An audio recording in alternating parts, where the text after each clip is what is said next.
अयोध्या जो पावन धरती है, भगवान श्री राम की धरती पर भी नहीं उन्होंने कोई शर्म की, जिसमें न केवल पॉलिटिकल पार्टीज ने बल्कि आम लोगों ने भी सवाल खड़े किए थे। और आज भी समझने में हम लोग नाकाम है कि आखिरकार इतने मिनट में जमीन की कीमत इतनी कैसे हो सकती है। इसी तरह वाराणसी है। अब तो सुनने में आया गोरखपुर में जमीनों को लेकर के बहुत बड़े पैमाने पे गोरख धंधा चल रहा है। केवल जमीनों का गोरख धंधा नहीं है, बल्कि हर तरह का गोरख धंधा चल रहा है।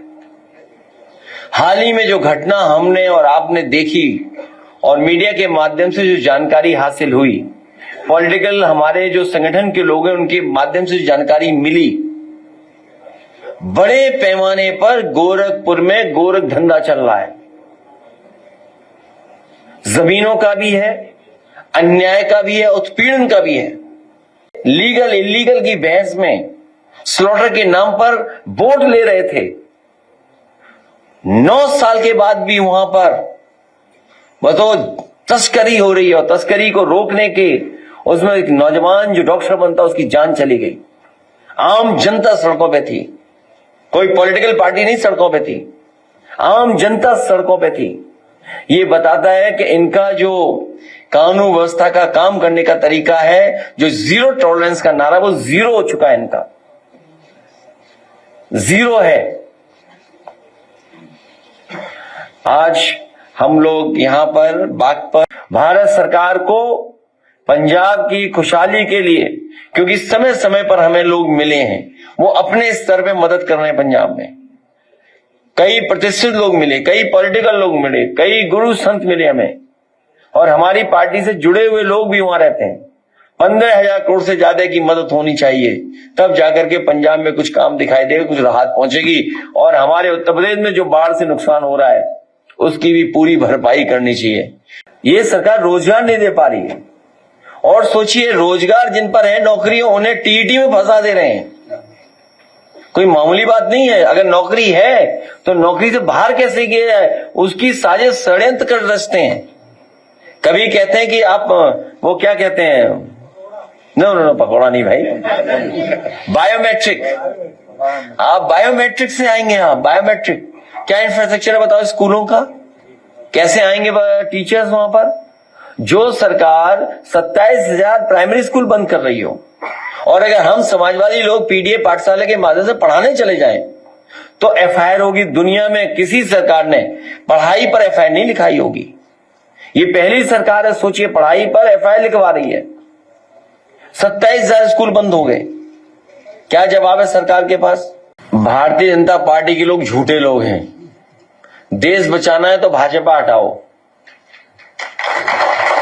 समाज को बचाना है तो भाजपा हटाओ, भाईचारा बचाना है तो भाजपा हटाओ। समाजवादी पार्टी ने जो बड़े बड़े स्थान बनाए हैं, वहां पर अगर कब्जा करके आपने कुछ बनाया है तो जिस बुलडोजर से पार्टी कार्यालय गिरेगा, वही बुलडोजर ढूंढ करके उनका भी स्मारक लेकर के चला जाएगा। क्लियर? कोई उसमें कंफ्यूजन नहीं है। हमें कोई कंफ्यूजन नहीं है। समाजवादी पार्टी का कार्यालय गिराओगे अगर आपने बहुतों के घर गिराए हैं, मुसलमान भाइयों के घर गिराए हैं, यादव भाइयों के घर गिराए हैं, बहुत सारे हमारे ब्राह्मण भाइयों के घर गिरे हैं। वो माँ, वो बेटी स्वर्ग में होगी, वो इनको क्या कर रही होगी सोचो, कोस नहीं रही होगी, श्राप दे रही होगी ऊपर बैठ करके। सोचिए, एक बुलडोजर चला, माँ बेटी जिंदा जल गए थे। सोचिए आप, विकास दुबे की गाड़ी पलट गई थी। और मैं आपसे कह रहा हूं, ये जो बुलडोजर लिए समाजवादी पार्टी कार्यालय पे जा रहे हैं, उनकी हैसियत नहीं है कि अखिलेश दुबे की किसी भी बिल्डिंग पर बुलडोजर चला ले। उन पे हैसियत नहीं है कि अखिलेश दुबे के जो फर्जी बनी हुई बिल्डिंगों पर बुलडोजर चला लें। ये कमजोर को डरा सकते हैं, कमजोर को, लेकिन कमजोर को जिस दिन मौका मिलेगा उस दिन इन भारतीय जनता पार्टी लोगों का इलाज भी होगा। देश की बर्बादी का हर वह व्यक्ति व्यक्ति जिम्मेदार है जिसे लगता है कि शिक्षा, चिकित्सा, रोजगार से ज्यादा महत्वपूर्ण धार्मिक मुद्दे हैं।